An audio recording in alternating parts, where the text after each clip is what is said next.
Yes. Koro adwa ni wachak from basics. Yes. Piny kabisa, historia, mondo ji understand. Fortunately, an japuonjre mar somo mar siasa. Yes. To kendo an japuonjre mar wach, gima waluongo ni communication. Yes. Mar adek, an japuonjre mar diplomacy. Gin gik ma Nyasaye okonya ni somogi at various levels e mbalariany. And therefore, an gi very basic knowledge my discussion. Yes.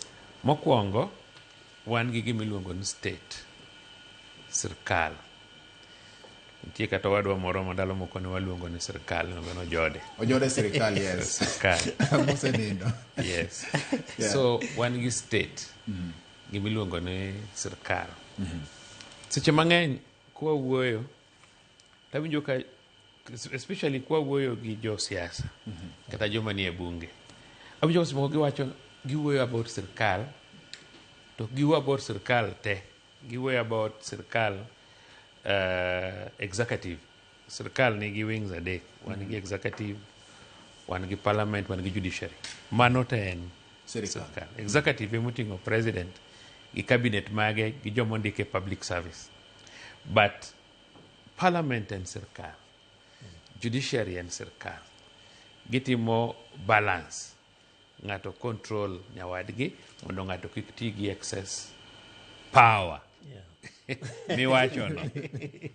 Are you getting me? Yes. To ji ok ong'eyo historia marwa. Ni wan kaka dhano, ogendni, iseneno kaka ji odak e thim, kaka kidhi conservancies, kata kidhi game parks. Ing'e kaka le odak. Nitie simba, nitie liech, nitie dik. Tineno kaka giriembore. Seche moko simba wuok gidum kata tok liech, ma gise realize ni giwik. Yes. Ng'at moro deyo ng'ute, ng'at moro chamo siandane, ng'at moro chamo tiende. Mani iluongo gi dho msungu ni state of nature. Mane kaka ne piny chalo. Kaka ineno wildlife odak cha. Iluongo ni state of nature. State of nature no, msungu ne wacho ni everybody for himself, God for us all. Ni ng'ato ka ng'ato idak gi tekoni. Isewinjo ka joluo wacho ni teko dago le. Yes. Koro kitek tidak. Ewino kata dik cha. Omiye speed molo kata mar simba. Omiye speed gi kona and light mo survive go. Yes. Kakanyo. Koro ndalo moko around 16th century chien kucho ne jomoko obet piny.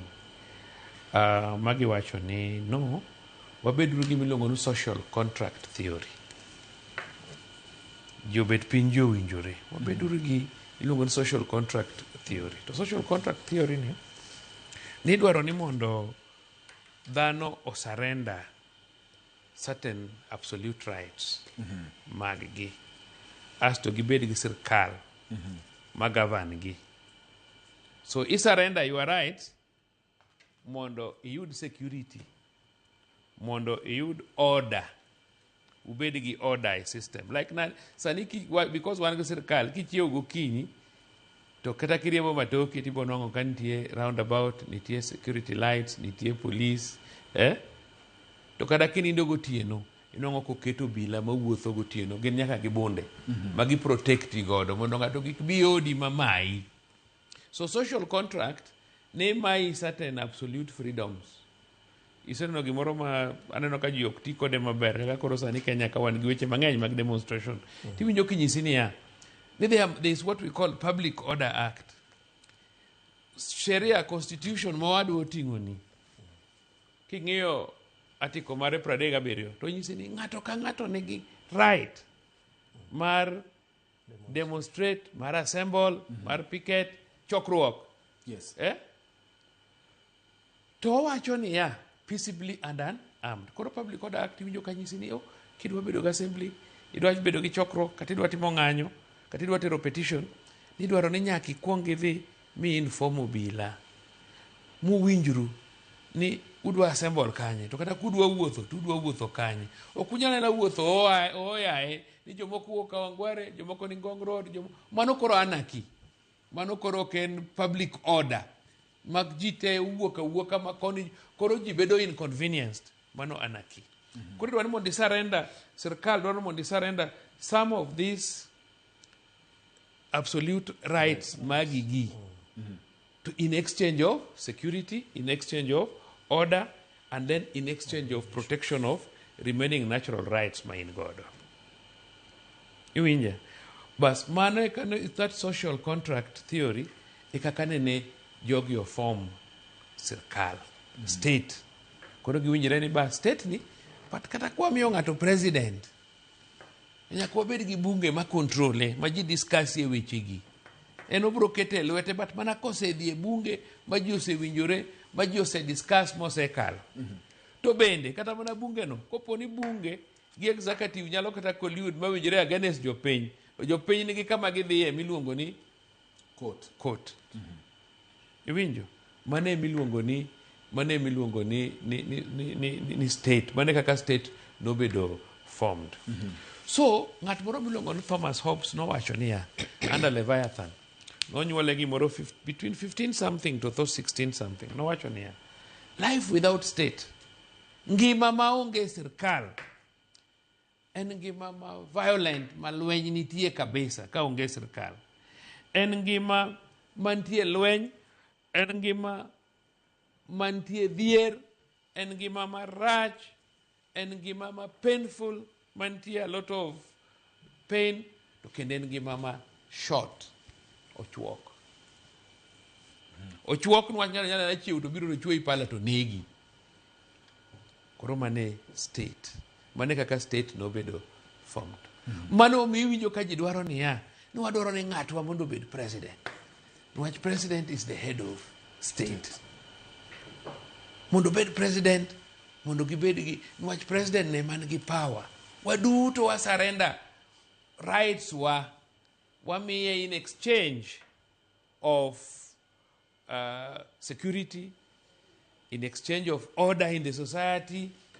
Kata kwa choko pesa, wachoko kamoro achiel, wagerogo yore, wagerogo dams, wagerogo skunde, wagerogo subtande. Mane basic understanding mar state, and mane gimineno ka koro ji dwaro ni mondo gibed gi kata president. So the moment miyiero mjumbe mari modhi e government, odhi e parliament, mano power. Power mar imiyo ng'ai, imiyo mjumbe koso power? No, mjumbe is on your behalf. Yes. So mjumbe odhi e parliament, en gi power moro ma in ionge go. Okay.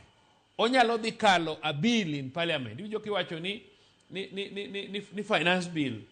Joma discuss, ok in koro discuss, in koro ionge power no.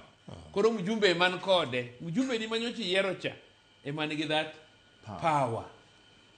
Iwinjo ka oyier ng'ato minister, kaka koro badi sani minister mar finance. Yes. En ema en gi authority mar release pesa madhi kuonde mopogore. Mano en ang'o? Power. Iyiero Atandi emochung' ne chairman mar finance, Mar budget. Yes. En emobet kamipoge omenda. Yes. Mano ang'o?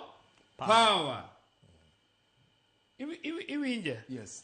Sama koro yier kata mana ng'ato obedo judge, obedo magistrate, obedo chief justice, ene judicial wing mar judiciary. Inyalo dhi tiwacho ni no, gini ne bunge okalo, to wadwaro order ma stope. Are you getting me? Yes. Koro idhi kacha, timi order. Tiwacho ni nyaka winj chikni, gini ok nyal kalo, itamo kata mana keto lwete gimoro, kata mana timo gimoro. Koro sechego ng'ano nigi power mar stop ang'o? Gimonje bed nani timoreno. Yes. And mano mineno ka sama political parties gore, party ni dwaro mondo giter ji mang'eny e bunge, dwaro mondo giter ji mang'eny e bunge. Gidwaro mondo giter ji mang'eny e bunge, mondo ka gin gi chik moro ma gidwa kalo, kata development moro ma gidwa kelo, to bedo mayot ka ji odhi go kura. Nchi neno ka President Ruto obedo ker, to bang'e ochako gwelo jakom gi party ne. jakombe ne nigi jobunge 88 noseneno ni gimoro jomoko biro mbele ka manyalo thage e bunge ka timo development. Nwach ka noyiere kaka president to wacho ne ji ni en gi pillars abich. Wacho no biro timo affordable housing, owacho no biro timo health, bedo universal health, owacho no biro timo agriculture, owacho no biro timo digital economy. Mineno kako risambaza internet everywhere, kata kidhi dala na sega kikalo gate na kanyo ineno internet kokale pole mar stima. So gik manowacho gi change en gima ji ok yie easily lokruok. Ji ok yie lokruok easily.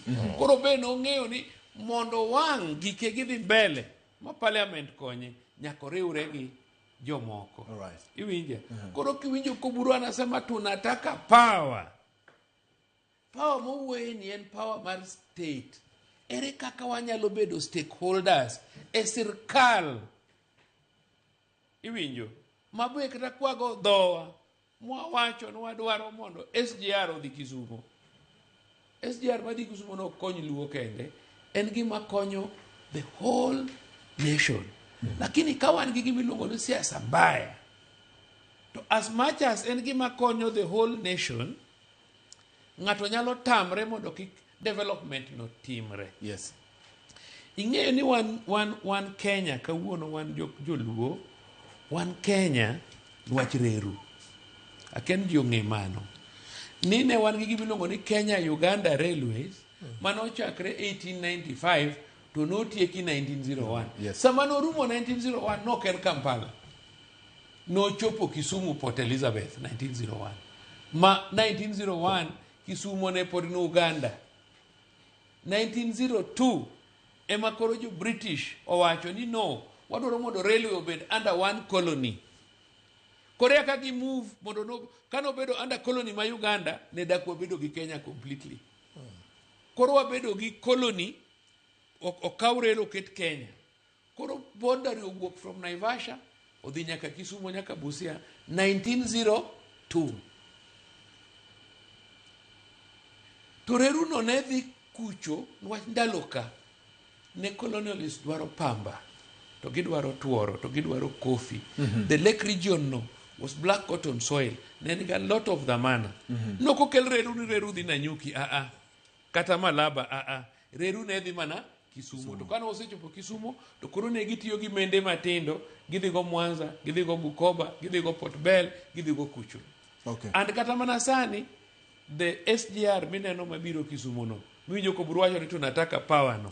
SGR no kobiro Kisumo to kobi konyo jo Kisumo kende, okonyo the whole nation. Koro wa compete gi Tanzania gi other countries for business marwa ma Mombasa mondo goods ochop Kisumo easily, or the Uganda or the Rwanda at a cheaper cost. Mano wanyalo discuss later, what mano is detailed.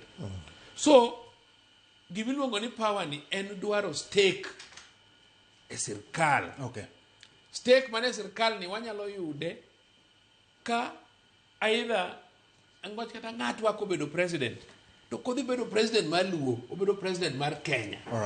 Iwinja? So the question en niya, wabedo gi stake nadi e sirkal? Wabedo gi stake e sirkal kawa goyo kura ne sirkal mobeti. Aka koro sani 2027 wadwa chako bedo gi miluongo ni realignment. Bibro nwango ni grubni wuoyo gi grubni wuoyo gi grubni. And jocha wan wasebedo gi presidential candidate for quite a long time. But sani wachalo ni candidate marwa mane wageno Nyasaye okawo, odhi godo, odhi miye other duties elsewhere. So our next question en here, wanyalo bete power nade? Wanyalo bete state nade? Kose wago mpira oko, tuwabet oko, tuwabet maonge state, tuwabet maonge power. Erokamano. Erokamano ahinya Charles. Wach mar go mpira oko